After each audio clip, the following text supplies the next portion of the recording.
Olá, eu sou o professor Lucas Neto.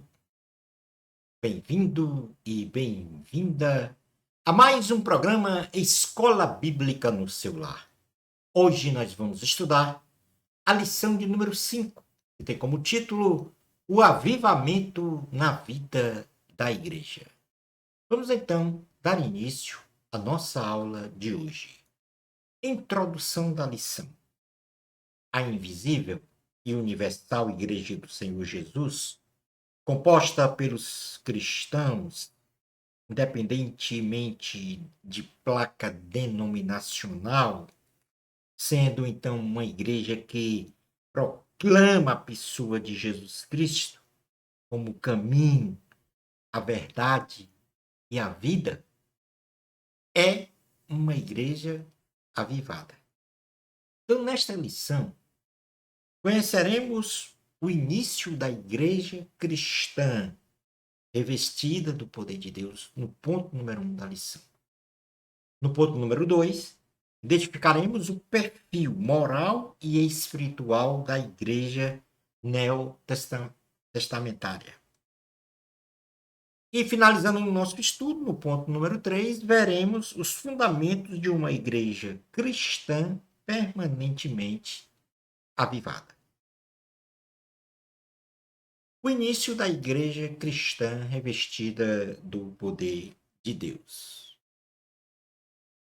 No dia de Pentecostes, estando os discípulos reunidos em oração, eles foram cheios do Espírito Santo, conforme profetizara o Senhor Jesus, e receberam poder e pregaram o evangelho de Cristo a todos os seus patrícios e estrangeiros que ali estavam. E por conta desta manifestação, em um só dia, 3.000 pessoas aceitaram a palavra e foram batizados, marcando assim este evento o começo da Igreja do Senhor Jesus como organismo espiritual e institucional. Uma leitura do livro de Atos dos Apóstolos, no capítulo 2, versículos 1 ao 13, como texto base, diz assim: Ao cumprir-se o dia de Pentecostes, estavam todos reunidos no mesmo lugar. De repente veio do céu um som como de um vento impetuoso e encheu toda a casa onde estavam assentados. E apareceram distribuídas entre eles línguas como de fogo e pousou uma sobre cada um deles. Todos ficaram cheios do Espírito Santo e passaram a falar em outras línguas, segundo o Espírito lhes concedia que falassem. Ora, estavam habitando em Jerusalém judeus, homens piedosos, vindos de todas as nações debaixo do céu. Quando, pois, se fez ouvir aquela voz, afluiu a multidão que se possuiu de perplexidade, porquanto cada um os ouvia falar na sua própria língua. Estavam, pois, atônitos e se admiravam, dizendo: Vede, não são porventura Galileu todos esses que aí estão falando? E como os ouvimos falar cada um em nossa própria língua materna? Somos partos, médios, elamitas, e os naturais da Mesopotâmia, Judéia, Capadócia, Ponto e Ásia, da Frígia, da Panfilha, do Egito e das regiões da Líbia, nas imediações de Cirene e romanos que aqui residem, tanto os judeus como os prosélitos, cretenses e arábios. Como os ouvimos falar em nossas próprias línguas as grandezas de Deus? Todos atônitos e perplexos, interpelavam uns aos outros. Que quer isto dizer? Outros, porém, zombando diziam: estão embriagados. O batismo no Espírito Santo, ela é uma promessa de Deus a todos os santos, com o objetivo de edificar e aperfeiçoar a vida cristã da igreja no conhecimento e na graça do Senhor Jesus. E através da concessão do Espírito Santo a uma pessoa, ela se reveste de poder para, para que sejam manifestados nos filhos de Deus os dons espirituais. Observe aí que na sequência de Atos capítulo 2, no capítulo 2, Pedro faz um discurso. E no versículo 37 ao 41 diz assim: ouvindo eles estas coisas, compungiu-se-lhes o coração e perguntaram a Pedro e aos demais apóstolos: que faremos, irmãos? Respondeu-lhes Pedro: arrependei-vos e cada um de vós seja batizado em nome de Jesus Cristo para a remissão dos vossos pecados e recebereis o dom do Espírito Santo. Pois para vós outros é a promessa, para vossos filhos, e para todos os que ainda estão longe, isto é, para quantos o Senhor nosso Deus chamar. Com muitas outras palavras, deu testemunho e exortava-os, dizendo: salvai-vos desta geração perversa. Então, os que lhe aceitaram a palavra foram batizados, havendo um acréscimo naquele dia de quase 3.000 pessoas. Portanto, aí, no início da igreja, nós temos um avivamento sobrenatural, pela ação do Espírito Santo, que é derramado em 120 pessoas que estavam no cenáculo, e eles, revestidos deste poder do Espírito Santo, começam a pregar o Evangelho de Cristo. E 3.000 pessoas, ao ouvir a palavra, se arrependeram de seus pecados, confessaram a Jesus como Salvador e Senhor. E diz a palavra que foram mais de 3.000 pessoas. Um espetacular avivamento da Igreja do Senhor. Vamos falar um pouco de batismo no Espírito Santo. E nesse sentido, nós vamos falar do batismo com o Espírito Santo em sua definição. É um ato invisível e realizado somente por Jesus, sendo então uma dádiva, um presente de Deus a uma pessoa temente ao Senhor. Não como um prêmio, a um merecimento, mas é exatamente uma virtude do próprio Senhor em conceder esta bênção. É a virtude do Senhor e não daquele que recebe. Sendo então o batismo no Espírito Santo, em sua essência, um revestimento de poder, de modo a capacitar o crente em Jesus a ser uma intrépida testemunha de Cristo em todo o mundo. E foi o que aconteceu com os 120 que estavam no cenáculo. Foram batizados com o Espírito Santo no dia de Pentecostes. Qual é o propósito, então, do batismo no Espírito Santo? Considerando, então, que a experiência do batismo com o Espírito Santo não é um requisito para a salvação, o batismo com o Espírito Santo não é um requisito para a salvação, porque o requisito para a salvação é crer no sacrifício de Cristo na cruz do Calvário. Então, este batismo com o Espírito Santo é uma necessidade indispensável para tornar um cristão mais eficaz em sua vida piedosa cristã e na realização da obra do Senhor. Então, esse revestimento de poder, estes dons espirituais dados a uma pessoa, é para que esta pessoa não seja um super crente, mas utilize esses dons para o aperfeiçoamento dos santos, o aperfeiçoamento da igreja. Algumas características importantes do batismo com o Espírito Santo. Primeiro, é uma experiência pessoal e bem definida, sendo que aquele que recebe, ele fica plenamente consciente deste batismo.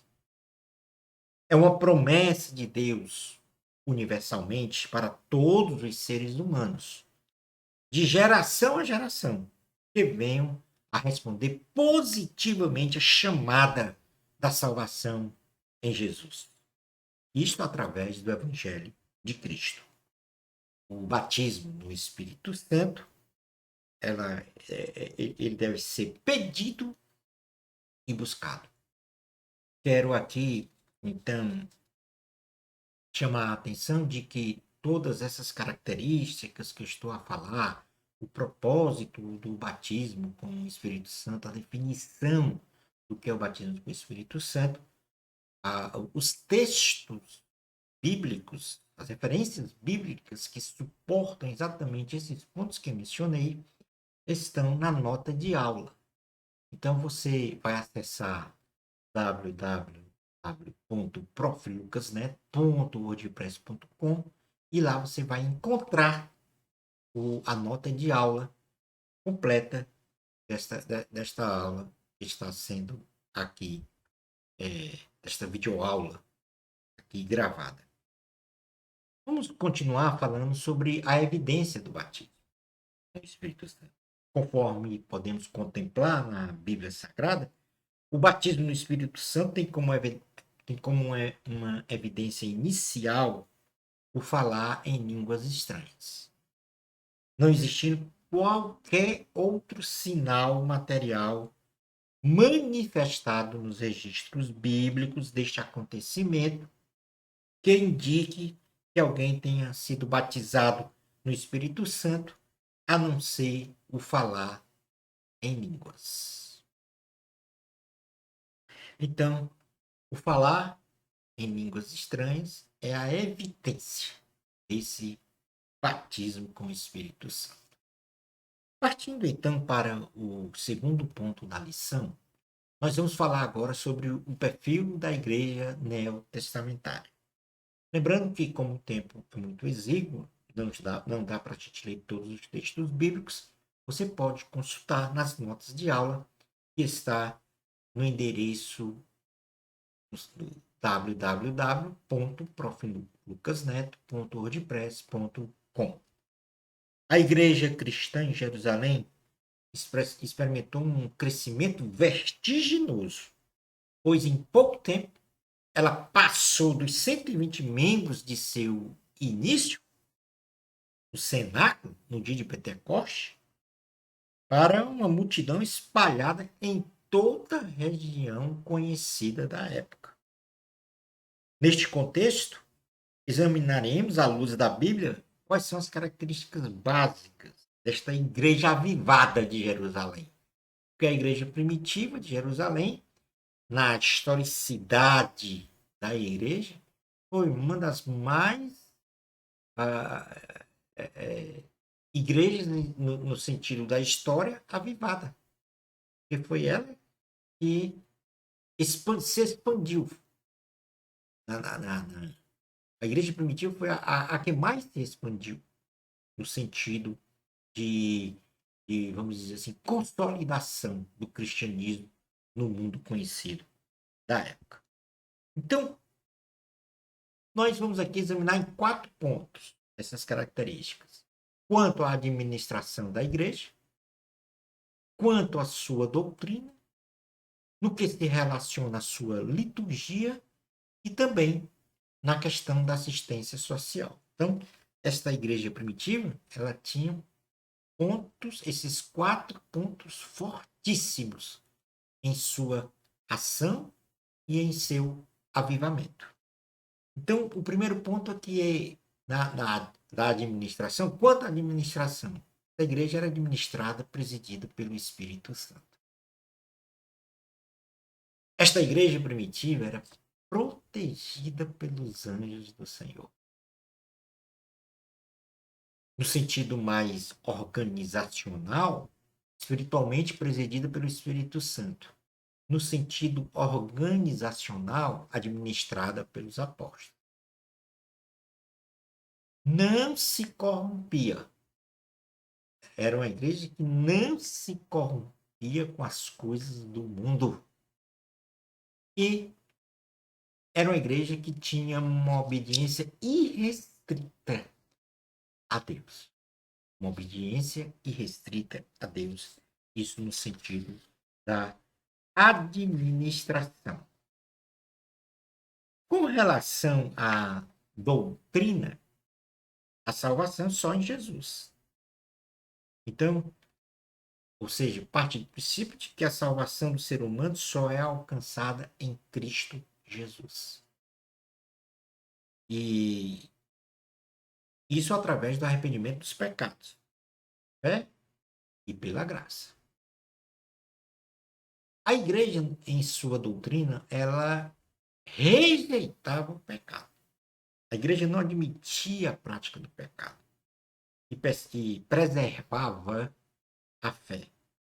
Isso com relação à doutrina. Então, ela dava uma proteção integral à palavra, à doutrina. Quanto à liturgia, ela realizava o batismo nas águas e a Santa Ceia do Senhor Jesus. Ordenanças do Senhor. Batismo nas águas e a realização da Ceia do Senhor, que é a lembrança do sacrifício de Cristo na cruz do Calvário. Era uma igreja de oração e de leitura da palavra de Deus. Não abria mão disso. Era uma igreja que evangelizava, pregando sobre a salvação e o reino de Deus. Era uma igreja que realizava milagres. Pelo poder de Deus, realizava sinais, prodígios, curas, ressurreição de mortos e milagres e milagres. E era uma igreja muito importante que ensinava a palavra de Deus. Um pilar importante da igreja, o ensino da palavra. A igreja não pode abrir mão do ensino da palavra. Mesmo porque este era um pilar do ministério de Jesus. E Jesus pregava sobre o reino de Deus, ensinava a palavra de Deus e realizava curas, sinais, prodígios e maravilhas. Além disso, a igreja primitiva era uma igreja de assistência social continuada. Não era aquela, vamos dizer, assistência social pontual. Vamos aqui atender uma certa demanda, uma certa necessidade de uma comunidade, um determinado ponto. Não. Era uma igreja que tinha uma assistência social permanente. Era uma igreja comunitária e com unidade doutrinária e social. Na igreja havia solidariedade, compaixão, não havia miseráveis entre eles. Era uma igreja que se preocupava e cuidava dos doentes. Pela grande união e solidariedade, elas cuidavam amorosamente dos enfermos e dos doentes. E era uma igreja que demonstrava misericórdia com os seus perseguidores. Era uma igreja que liberava perdão. Uma igreja de compaixão. Portanto, aí as quatro bases de ação, de avivamento da igreja: administração, doutrina, liturgia e assistência social. Este é o modelo para as igrejas de hoje. Este é o modelo para as igrejas de hoje. E é a igreja primitiva que foi, então, fundada, iniciada pelo Senhor Jesus. No ponto número 3 e último ponto da lição, nós vamos falar sobre a igreja cristã permanentemente avivada. A doutrina e o caráter espiritual de uma igreja cristã deve ser formatada pelos pensamentos e ações do Senhor Jesus e também dos apóstolos. que deram grande desenvolvimento e crescimento à igreja, de acordo com os seguintes fundamentos teológicos que nós vamos passar a falar agora. Uma igreja avivada, ela tem como fundamento teológico, ou seja, uma igreja que está permanentemente avivada, ela tem como fundamentos teológicos, primeiro, que é uma igreja com um governo teocrático de Cristo. Jesus é o único que governa a igreja. Ele é a cabeça do corpo, que é a igreja, devendo ter a primazia em todas as ações da instituição, pois foi Cristo que morreu para a salvação de sua igreja e de toda a humanidade. Uma igreja permanentemente avivada é uma igreja fundamentada na palavra de Deus. A igreja pode ser definida como uma comunidade de pessoas que foi chamada para fora de um sistema de valores sociais que são contrários à vontade de Deus. A igreja foi chamada, retirada do mundo. E quem crê em Cristo como Salvador e Senhor, como seu Salvador e Senhor, faz parte desta igreja. E eles estão continuamente, essas pessoas que creem em Jesus como Salvador e Senhor, transformadas em seu caráter moral e espiritual, segundo a imagem, o caráter de Cristo. Esta transformação ela se dá segundo uma plena comunhão com Deus, por meio da adoração, do jejum, da oração, e muito especialmente sem desviar o foco no aprendizado da doutrina, da palavra, isto é, no aprendizado e na prática da santa e gloriosa palavra de Deus. Igreja sem a palavra de Deus não é igreja. Ela também, uma igreja permanente avivada, é uma igreja com consciência e responsabilidade social.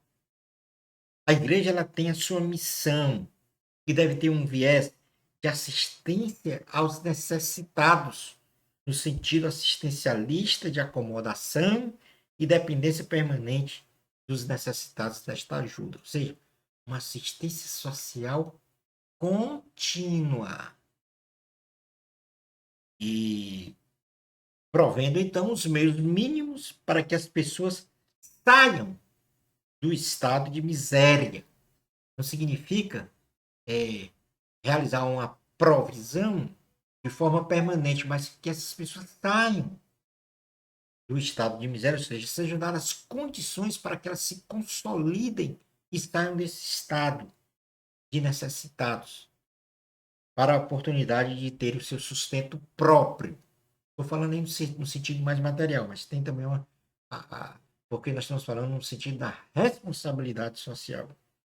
E isto com a participação efetiva dos membros da igreja, que têm condições para realizarem isso, de modo que não caia, então, somente a responsabilidade na questão institucional. É preciso que todos participem nesta ajuda aos necessitados. Porque esta é uma essência do ministério de Cristo. As obras sociais, elas são importantes, porém elas devem carregar em seu bojo a ideia de crescimento espiritual e econômico das pessoas. Isso a partir de ações bem organizadas, até mesmo com organizações governamentais, ou não, que tenham esses convênios, por exemplo, de socialização, de